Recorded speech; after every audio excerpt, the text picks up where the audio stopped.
আল্লাহর কাছে কোন কাজ বা আমলগুলো বেশি পছন্দনীয় যার কারণে আল্লাহ স্বয়ং মুস্কি হাসেন। এবং আরেক হাদিসে আছে, যার আমল দেখে আল্লাহ রাব্বুল আলামিন হাসেন, আল্লাহ রাব্বুল আলামিন তাকে অবশ্যই জান্নাত দেন এবং জাহান্নাম থেকে মুক্ত ঘোষণা করেন।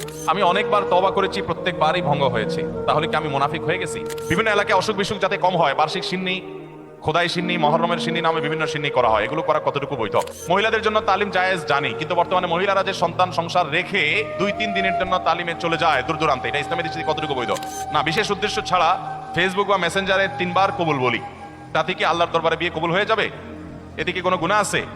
পোলাপান বান্দরামি করার জিনিস খুঁজে পাও না? আমি এখান থেকে গ্রামে যাব এবং ওই দিনই আবার চলে আসবো, এক্ষেত্রে আমার নামাজ কি কসর করতে হবে? দেখুন, গ্রামে আমরা প্রত্যেকে যার যার বাড়িতে যখন যাব, সেটা আমাদের মূল ঠিকানা, আসল ঠিকানা হলে সেখানে আমি 1 ঘন্টার জন্য যদি যাই, নামাজ আমাকে পুরো পড়তে হবে। নিজের স্থায়ী ঠিকানাতে কখনো কসর হয়? পথে কসর হবে। বাড়িতে যখন চলে গেছেন, আপনার বাড়ি কুমিল্লাতে, আপনার বাড়ি চট্টগ্রামে, আপনার বাড়ি বগুড়াতে বা খুলনাতে বা সিলেটে, আপনার বাড়ি যেখানেই হোক না কেন, যখন সফরের দূরত্ব হবে, নিজের স্থায়ী ঠিকানায় 1 ঘন্টার জন্য যদি যান, সেখানে পুরো নামাজ পড়তে হবে, কসর চলবে।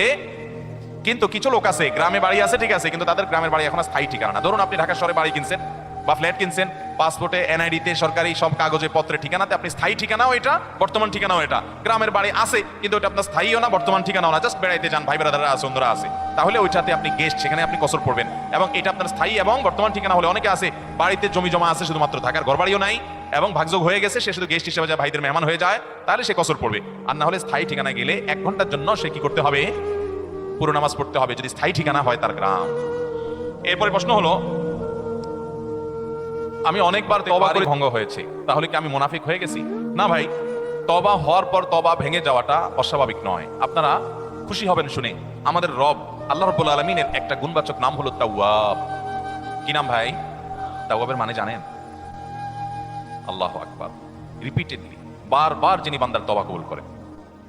এই জন্য ভাই, একবার গুনাহ হয়ে গেছে, আল্লাহর কাছে তওবা করেছেন, চেষ্টা করছেন যে আর যেন না হয়, কিন্তু আবার শয়তান কাত করে ফেলে দিয়েছে, আবারও তওবা করে ফেলবেন এবং দুর্বল হবেন না। এখানে ইবলিস আপনাকে বলবে, তুই এতবার একই কাজ করে তওবা করছস আল্লাহর কাছে, আবার কোন মুখে তওবা করবি? থাক, বাদ দে। আপনার তওবা থেকে দূরে সরাবে। এটা হলো শয়তানের সবচেয়ে বড় অস্ত্র। কখনো নিরাশ হওয়া যাবে না। তওবা আগের বারের চাইতে পরের বারটা আরো স্ট্রং করবেন, যে ঠিক আছে, আগের বারটা তওবা আমি দুর্বল ছিল, এটাকে আরো স্ট্রং করবো, চেষ্টা করবো না ইনশাআল্লাহ। তাহলে তওবা বারবার করতে হবে, বারবার করতে হবে। ভেঙে গেলে আরো শক্ত, হার্ডলি তওবা করতে হবে, নিজের প্রতি নিজে শাসন চালাতে হবে, এভাবে ইনশাআল্লাহ সামনে আগাইতে হবে। ভারতবর্ষের একজন কবি বলেছেন, আরে ये কুश्ती तो है अमर भर की, कभी वो दबा ले कभी तू दबा ले। ইবলিসের সাথে তোমার এই লড়াই তো সারা জীবনের। কখনো ইবলিস তোমাকে কাত করে ফেলে দিবে, তোমার দ্বারা গুনাহ করে ফেলবে, আবার কখনো চোখের পানি ফেলে কেঁদে কেটে আল্লাহর কাছে একান্তে। ভাইরা, কিছু নির্জন সময় কাটানো দরকার। আমাদের কোনো নির্জন সময় নাই। নির্জন সময় হলে ওই মোবাইলে আমরা ঢুকে পড়ি, মোবাইল টোবাইল বন্ধ করে ফেলে দিনে রাতে 24 ঘন্টার ভিতরে 5 ওয়াক্ত নামাজের পরে আগে যে কোনো সময় অন্তত 2-4-5টা মিনিট একটু চিন্তা ভাবনা করবেন, একটু নিজের হিসাব মিলাবেন, আল্লাহর সাথে কথা বলবেন। আজকে একটা গুনাহ হয়ে গেছে, আজকে একটা কাস্টমার মহিলা আসছে, তার সৌন্দর্য দেখে তাকে নিয়ে বাজে চিন্তা জল্পনা কল্পনা করেছি, নোংরামি করেছেন, গুনাহ কাজ করেছেন। কোনো কাস্টমার এসেছে, তার সাথে ফাঁকি ঝুঁকি দিয়েছেন, 2 নম্বরই করেছেন, মিথ্যা কথা বলেছেন, কিনা দর এত আছে বলেছেন, আসলে এত আসে নাই। এই যে মিথ্যা বলেছেন কয়টা টাকার জন্য, এই টাকা দুনিয়াতে থেকে যাবে, মিথ্যাটা আপনার আমলনামা যুক্ত হয়ে আখিরাতে যাবে। এইসব কথা চিন্তা করে আল্লাহর কাছে চোখের পানি ফেলে একান্তে, আল্লাহ করে ফেলেছি আজকে শয়তানের পালায় পড়ে, আল্লাহ খেয়াল ছিল না, আপনি মাফ করে দেন। মালিক, আপনি মাফ না করলে কিয়ামতের ময়দানের শাস্তি হবে ভয়াবহ। দুনিয়াতে আপনি ছেড়ে দেন, আল্লাহ মাফ করে দেন। মাফ চায়া দুনিয়া থেকে ওইটাকে নিষ্পত্তি করেন, একটু চোখের পানি ফেলেন, সিজদায় পড়ে যান, 2 রাকাত সালাতুত তওবা নামাজ পড়ে আল্লাহর কাছে মাফ চান, এরপরের দিন আরো স্ট্রং করেন। এভাবে আপনি লড়াই চালাতে থাকবেন। আরে ये কুश्ती तो है अमर भर की, कभी वो दबा ले कभी तू दबा ले। শয়তান গুনাহ কমা আপনার দ্বারা করে আসে জিতে যাবে, আর আপনি তওবা করে চোখের পানি ফেলে গুনাহ মাফ করিয়ে তারপরে আপনি শয়তানের উপরে জিতে যাবেন। তওবা করতে থাকবো তো ইনশাআল্লাহ। তওবা করতে কখনো ক্লান্ত হবেন, তওবা অব্যাহত রাখবেন, অনবরত রাখবেন। দুনিয়াতে কোনো ফেরেশতা মানুষ নাই, সবাই গুনাহ করে। এর মধ্যে সবচেয়ে উত্তম মানুষ হলো গুনাহ করার পর যে নিজের ভুল বুঝতে পারে, নিজেকে শাসন করে, সংশোধন করে সে তওবা করে মাফ চায়। মনে রাখবেন, যে ব্যক্তি তওবার শর্ত আদায় করে, তওবার শর্ত কি? তওবার শর্ত হলো যে কাজটা করেছি গুনার কাজ, এটার জন্য নিজেকে নিজে শাসন করলাম, কেন আমি এত নিকৃষ্ট কাজ করলাম, আল্লাহ আমার প্রতি কত ইহসান করেছেন, কত অনুগ্রহ করেছেন, আমার জীবনে কত বিপদ এসেছে, আল্লাহ উদ্ধার করেছেন, তাহলে আমি কেন এই গুনার কাজটা করলাম? নিজেকে শাসন করা, ভবিষ্যতে না করার পরিকল্পনা করা, লজ্জিত হয়ে চোখের পানি ফেলে আল্লাহর কাছে মাফ চাওয়া, এই কাজটা যদি আপনি বারবার করেন, আপনি নিশ্চিত থাকতে পারেন আপনার তওবা দিন দিন আস্তে আস্তে স্ট্রং হবে এবং একটা সময় আপনি গুনাহ ছাড়তে পারবেন ইনশাআল্লাহ। এই জন্য তওবা কখনো ছাড়া যাবে, যতবারই তওবা ভাঙুক, তওবা আরো স্ট্রং করে করতে হবে। এরপর প্রশ্ন হলো, কেউ কালো জাদুগ্রস্ত হয়েছে এমন যদি জানতে পারে, তাহলে তার করণীয় কি? এ বিষয়ে আমরা বিভিন্ন জায়গায় প্রশ্ন পাই, ভালো করে শুনে রাখেন। বিশেষ করে আপনারা পুরান ঢাকার কাছাকাছি এলাকার মানুষ, পুরান ঢাকায় সবচেয়ে বেশি, চট্টগ্রামে প্রচুর পরিমাণে আছে। আমাদের দেশে এখন ব্ল্যাক ম্যাজিক, কালো জাদু যেটাকে আমরা বলি, এই কালো জাদু টোনা এই পরিমাণ বাড়ছে, আমি সারা দেশে ঘুরে বেড়াই, শত শত হাজার হাজার মানুষের প্রশ্ন আমার কাছে আসে। প্রতি সপ্তাহে এভারেজ আমার কাছে অন্তত 25 থেকে 30,000 প্রশ্ন মানুষের আমার কাছে আসে আলহামদুলিল্লাহ। শুধুমাত্র শুক্রবারের লাইভে আমাদের 15 থেকে 20,000 এক ঘন্টার মধ্যে প্রশ্ন আসে। এই হাজার হাজার প্রশ্ন নিয়ে আমরা কাজ করি। মানুষের অবস্থা আমি জানি এই প্রশ্নগুলোর মাধ্যমে। এই দেশে প্রতিটা ঘরে ঘরে ব্ল্যাক ম্যাজিকের রোগী আছে। আল্লাহ যাকে বাঁচাইছে তারা ভিন্ন, কিন্তু আমি দায়িত্ব নিয়ে বলতে পারি ম্যাক্সিমাম ফ্যামিলিতে ব্ল্যাক ম্যাজিকের রোগী ভরা, আমরা টেরও পাচ্ছি না। ছোট পোলাপান, অস্বাভাবিক চিল্লাচিল্লি, অস্বাভাবিক দুষ্টামি, ওই দুষ্ট জিনের উপদ্রব অথবা ব্ল্যাক ম্যাজিক। অসুস্থ, কোনোভাবে ভালো হচ্ছেন না, বহু ট্রিটমেন্ট করছেন, চেক আপ করেছেন, ডায়াগনোসিস হচ্ছে না। সবসময় নিশ্চিত না, কিন্তু অনেক ক্ষেত্রেই এগুলো ব্ল্যাক ম্যাজিকের রোগী হওয়ার সম্ভাবনা। আপনারা দেখবেন ফেসবুকে ইদানিং এই উৎপাদ বেশি বাড়ছে। বিভিন্ন পোস্টের কমেন্টে দেখবেন পোস্টার দিয়া প্রচার করে তান্ত্রিক অমুক কামরূপ কামাখ্যা থেকে প্রশিক্ষণ প্রাপ্ত। দেখছেন নি? এগুলো হলো শয়তানের খালাতো ভাই, সাক্ষাৎ খালাতো ভাই। এবং আপনার বিভিন্ন ঢাকা শহরের পিলারে পিলারে দেখবেন এই তান্ত্রিক অমুক, ভাগ্য বদলায় দেয়, এটা করে সেটা করে, এসব শয়তানি অ্যাডভার্টাইজ দেখছেন না? দেখেন নাই?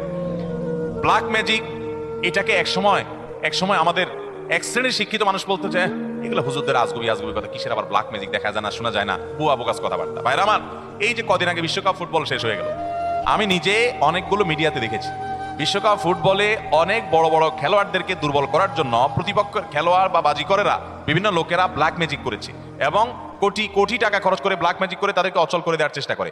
আরে বিশ্বকাপ অনেক দূরে রাখেন, আমার দেশে আসেন। একটা খেলা আছে, নাম হলো পাতা খেলা।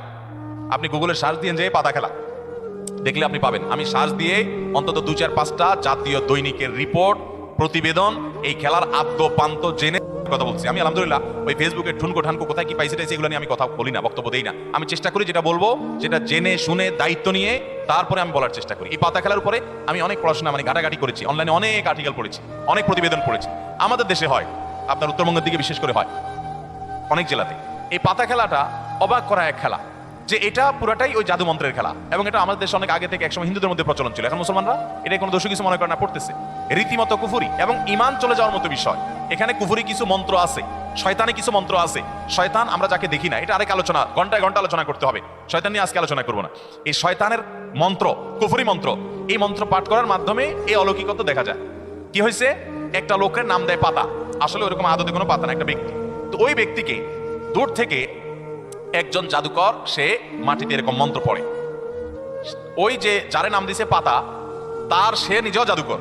তার কাজ হলো সে মন্ত্র পড়ে পড়ে নিজেকে এক জায়গায় ধরে রাখবে, আর এর কাজ হলো ওরে মন্ত্র পড়ে পড়ে একটা দাগ দেওয়া আছে, দাগ পর্যন্ত নিয়ে আসবে, টেনে নিয়ে আসবে মন্ত্রের কারণে। অবাক করা বিষয় না? এবং সত্যি আনতে পারে, এই মন্ত্র দিয়ে আনে। তো আনলে এই জাদুকর জিতে যায়, আর যদি টিকে যায় তাহলে সে জিতে যায়। এই পাতা খেলা বাংলাদেশে অনেক এলাকাতে বেশ বহুল প্রচলিত, হাজার হাজার মানুষ উপভোগ করে। এই যে কুফুরি কালাম পড়ে অনেক অলৌকিক কাজ করা যায়। একটা আস্ত সুস্থ মানুষ অসুস্থ হয়ে একদম কবরপর্যন্ত চলে যাবে, টেরও পাবেন না, ভয়াবহ রোগ হবে এই ব্ল্যাক ম্যাজিকের কারণে। কালো জাদু, এটা যে বললাম খেলোয়াড়দেরকে পর্যন্ত করা হয়, এটা আমাদের দেশে ঘরে ঘরে। আপনি বাঁচতে চান, নাম্বার 1, আপনার ঘরকে কোরআন দিয়ে আলোকিত করতে হবে। ভাইরা আমার, আমি বিভিন্ন সময় বলার চেষ্টা করি, আপনি ইমানদার হিসেবে, মুসলমান হিসেবে আপনার মধ্যে শয়তান মাঝে মধ্যে সন্দেহ ঢুকায় যে ইসলাম আসলে সত্য কিনা, না হুজুররা এসব বকওয়াস কথা বলে টলে।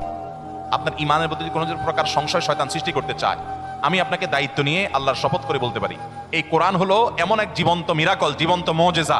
এই কোরআনের অলৌকিকত্ব দেখার পর আপনি ঈমান আনতে বাধ্য হবেন। পৃথিবীতে যত বেঈমান মুসলমান হয়, যত কাফেররা ঈমান আনে, তাদের বেশিরভাগ দেখবেন এই কোরআন যখন নির্মোহভাবে আগাগোড়া পড়ে ফেলে, সে এর কাছে মাথা নত করা ছাড়া কোনো উপায় থাকে না। ওমর রাদিয়াল্লাহু তাআলা আনহুর মতো জাদ্রেল মানুষ যাচ্ছিলেন নবী করিম সাল্লাল্লাহু আলাইহি ওয়াসাল্লামকে হত্যা করার জন্য, বোনের বাসায় যায় দেখে বোন তেলাওয়াত করতেছে, আওয়াজ শুধু শুনছে, তেলাওয়াত শুনেই পাগল হয়ে গেছে। আরে এ তো সাধারণ কোনো কথা না, আকৃষ্ট হয়ে গেছেন। তরবারি হাতে নিয়ে নবী সাল্লাল্লাহু আলাইহি ওয়াসাল্লামের দরবারে চলে গেছেন। সাহাবীরা তো ঠেকাইতে আছে, নবী সাল্লাল্লাহু আলাইহি ওয়াসাল্লাম তো জানেন ওহী পাঠাইছে আল্লাহ তাআলা, বলে আসতে দাও, ঠেকাইও না। গেছে হত্যা করার জন্য, ঈমান নিয়ে ফিরে চলে আসছে কোরআনের কারণে। মুসলমানদের বাসা বাড়িতে আজকাল কোরআন তেলাওয়াত হয় না।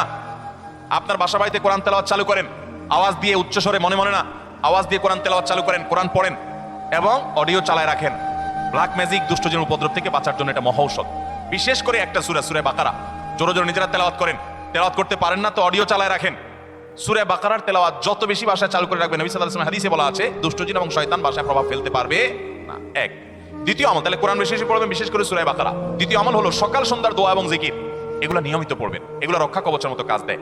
তৃতীয় আমল হলো ঘরের মধ্যে কোনো হারাম জিনিস রাখবেন না, ছবি টবি এটা সেটা রাখবেন না, এবং গুনাহমুক্ত রাখবেন বা ঘরকে। 4 নম্বর আমল হলো যতবার বাসায় ঢুকবেন বিসমিল্লাহ পড়ে ঢুকবেন, বের হওয়ার সময় বিসমিল্লাহ পড়ে বের হবেন। টয়লেটের দরজাগুলো বন্ধ রাখবেন, ঢুকতে বিসমিল্লাহ পড়ে ঢুকবেন, দোয়া পড়ে ঢুকবেন, বের হওয়ার সময় দোয়া পড়ে বের হবেন। খাওয়ার সময় বিসমিল্লাহ পড়ে খাবেন, প্রত্যেকটা কাজে বিসমিল্লাহ করবেন, শয়তান অংশগ্রহণ করতে পারবে না ইনশাআল্লাহ। আর